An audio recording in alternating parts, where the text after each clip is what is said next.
Exercise 1.3 का question number 2 है। Prove that 3 + 2√5 is irrational. आपको प्रूव करना है कि ये इरेशनल है। इस एक्सरसाइज के 3 सम हैं, तीनों में हम कॉन्ट्राडिक्शन लेके ही प्रूव करेंगे। इसको प्रूव करने से पहले फिर से एक बार रैशनल नंबर्स में हम देखते हैं कि हमने क्या सीखा था।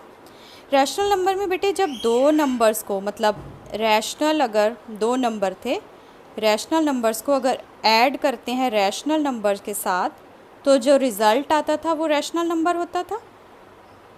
अलजेब्रिक ऑपरेशन के बाद rational number plus rational number rational रहता है। सब्ट्रैक्शन के बाद भी रैशनल नंबर को अगर रैशनल नंबर से सब्ट्रैक्ट करते हैं तो भी आपको रैशनल नंबर मिलता है। और मल्टीप्लिकेशन में भी सेम और डिवीज़न में भी सेम आपको रैशनल नंबर मिलते हैं। रैशनल नंबर को अगर रैशनल नंबर से उसका अलजेब्रिक ऑपरेशन हम करते हैं तो अभी उसी को ध्यान रखते हुए हम करेंगे कि ये प्रूव दैट 3 + 2√5 इज़ इरेशनल।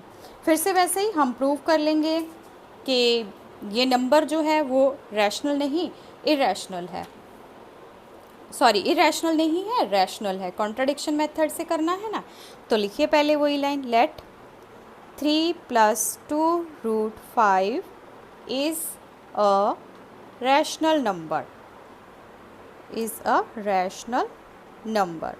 अगर ये रैशनल नंबर है तो इसको आप कैसे लिख सकते हो? इसको आप लिख सकते हो P/Q की फॉर्म में।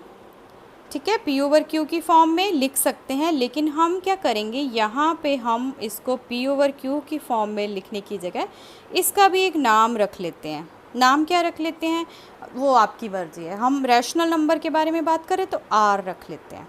ठीक है, जहाँ पे R हमने बोल दिया एक रैशनल नंबर है और इनका ऐड करने के बाद भी रैशनल नंबर मिल रहा है हमको। अब जो अंडर रूट वाली टर्म है उसको एक साइड पे रखते हैं और दूसरे नंबर को अगर 3 को इधर ले जाएंगे माइनस हो गया और √5 की वैल्यू निकालेंगे तो ये R - 3/2 मिल गया आपको। ठीक है, तो ये सारे रैशनल नंबर्स के ऑपरेशन हैं। आपको पता है रैशनल नंबर को multiply divide add subtract rational numbers के साथ करते तो वो रैशनल, मतलब दिस साइड आपकी right hand side rational number है।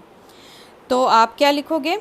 Since R - 3/2 is a rational number. ठीक है बेटे, ये रैशनल नंबर ही रहेगा। तो इसका क्या मतलब है? अगर राइट हैंड साइड किसी की कोई इक्वल आपको दे रखी है इक्वेशन, उसमें राइट हैंड साइड रैशनल है तो ऑब्वियसली है कि इक्वल है तो लेफ्ट हैंड साइड भी आपका रैशनल ही होगा। Therefore √5 is also a rational number, also a rational number. पर हमने तो अभी अभी प्रूफ किया कि √5 तो रैशनल होता नहीं है, विच इज़ अ कॉन्ट्राडिक्शन आ गया, विच इज़ अ कॉन्ट्राडिक्शन, क्योंकि हमने अभी प्रूफ करके हटे हैं तो कि √5 जो है वो रैशनल नंबर नहीं होता, एज √5 इज़, हमने अभी प्रूफ किया कि √5 हमारा रैशनल नहीं होता। तो ये जो हमारा यहाँ पे आ गया कि √5 is a rational number which is a contradiction as √5 is irrational number. ठीक है, तो यहाँ पे कॉन्ट्राडिक्शन आ गई।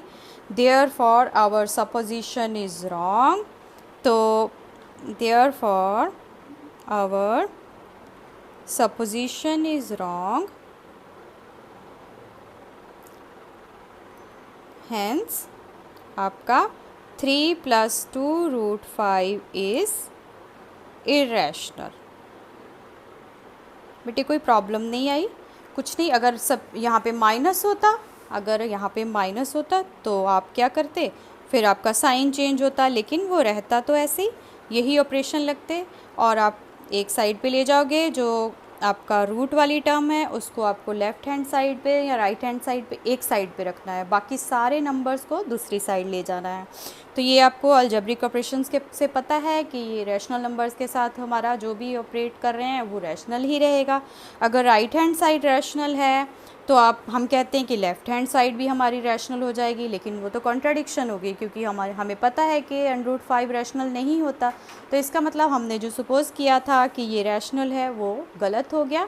तो इसका मतलब अगर ये गलत हो गया तो इस रैशनल नहीं है, तो इसका मतलब है कि ये नंबर जो है वो इरेशनल नंबर है और हमें अपना प्रूफ मिल गया। ठीक है बेटे। एक्सरसाइज बेटा 1.3 का आपका जो लास्ट सम है third, prove that the following are irrational. इसमें आपको 3 पार्ट्स हैं। फर्स्ट 1/√2, सेकेंड पार्ट है 7√5, थर्ड पार्ट है 6+√2। तो सबसे पहले फर्स्ट पार्ट देख लेते हैं हम। ये वैसे ही हम कॉन्ट्राडिक्शन मेथड से ही हमने करना है, इसको भी सॉल्व कैसे करेंगे देखिए। आपका फर्स्ट पार्ट है थर्ड का first part, prove that 1/√2 is irrational. तो वैसे ही स्टार्ट करते हैं। Let 1/√2 is a rational number. Rational number है तो इसको आप कैसे लिख सकते हैं, इसको आप लिख सकते हैं P/Q की फॉर्म में। आप P/Q लिख लीजिए, R लिख लीजिए, डजेंट मैटर, कुछ भी जो आपको अच्छा लग रहा है।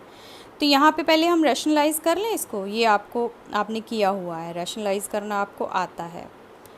तो Q not equal to 0, P and Q are integers, ये हमें पता है। तो यहाँ पे आपका आ गया √2/2 इज़ इक्वल टू P/Q।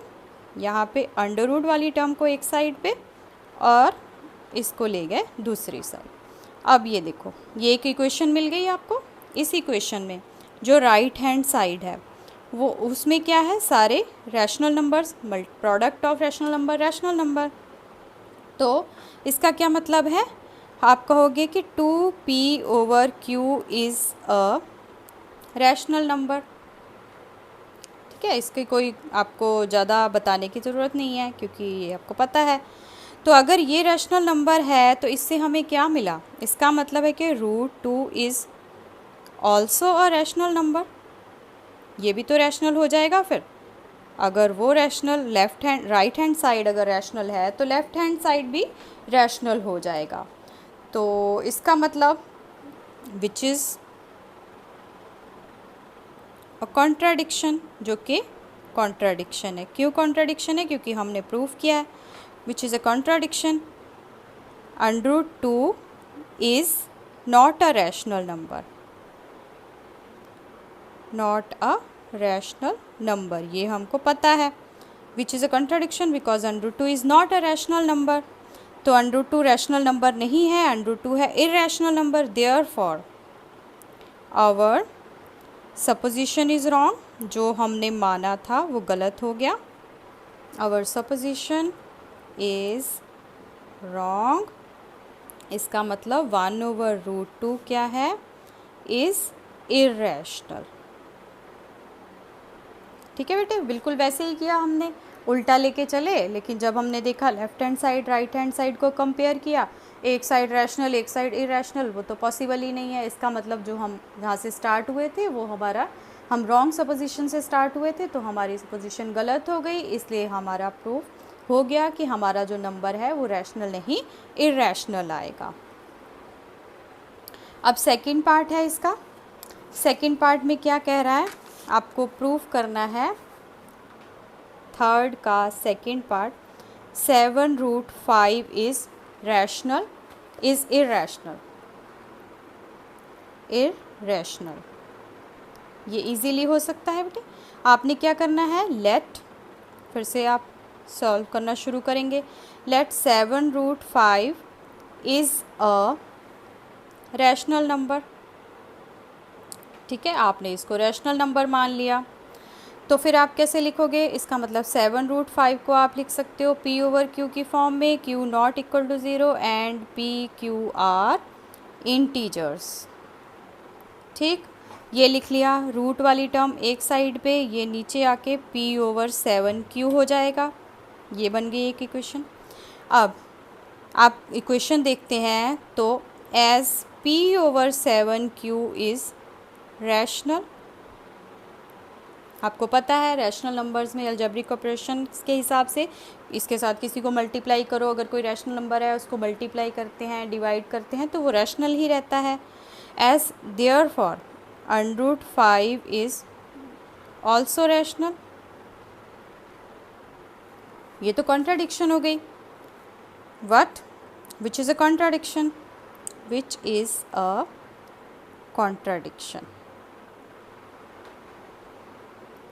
तो इसका मतलब क्या हो गया, आवर सपोजिशन इज़, वही स्टेप्स वही सारी आपको बार बार लिखना है।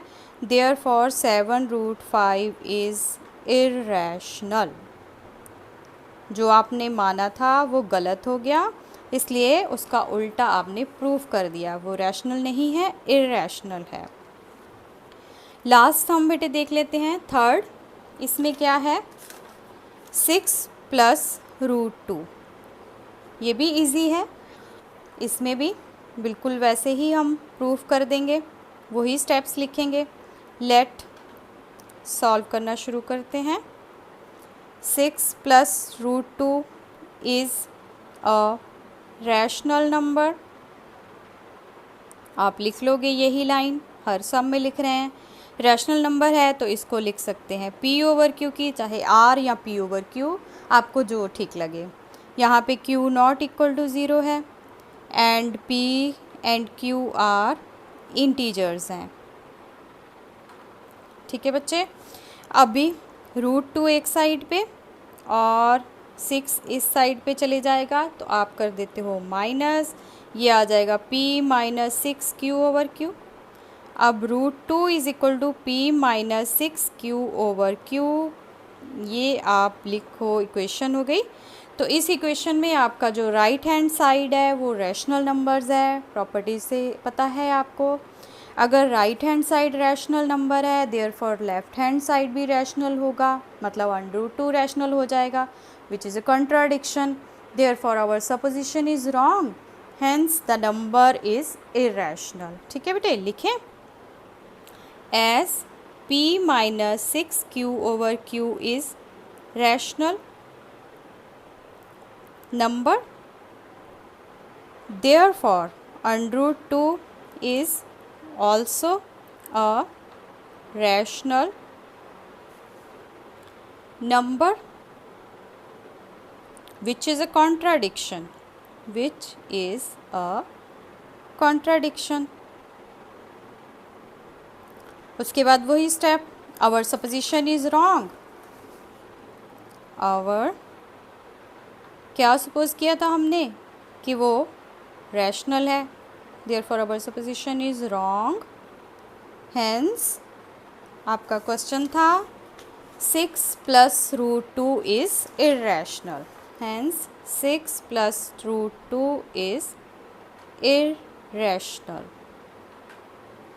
ये बेटे एक्सरसाइज में 3 ही क्वेश्चन थे।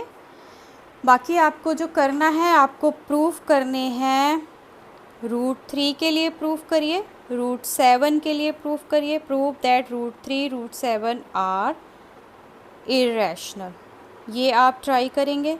√2 और √5 को दोबारा से करेंगे ताकि आपको अच्छे से सारे स्टेप्स लर्न हो जाएंगे। और ये एक्सरसाइज आप प्लीज़ एक ही बार करके छोड़ नहीं देंगे, क्योंकि ये थोड़ा सा आपको लर्न करना पड़ रहा है। इसमें स्टेप्स हैं, क्योंकि स्टेप्स आ रहे हैं, तो आप इसको 2 से 3 बार करेंगे, तब आप इसमें बहुत क्लियर हो जाएंगे और कभी भी आपको कोई भी स्टेप भूलेगा नहीं कि क्या हो रहा है। तो आपको बस हार्ड वर्क करना है और हार्ड वर्क करते रहिए और अच्छी मेहनत कीजिए और एग्ज़ाम्स में अच्छे मार्क्स के साथ आप पास होइए। ऑल द बेस्ट बच्चों, थैंक यू।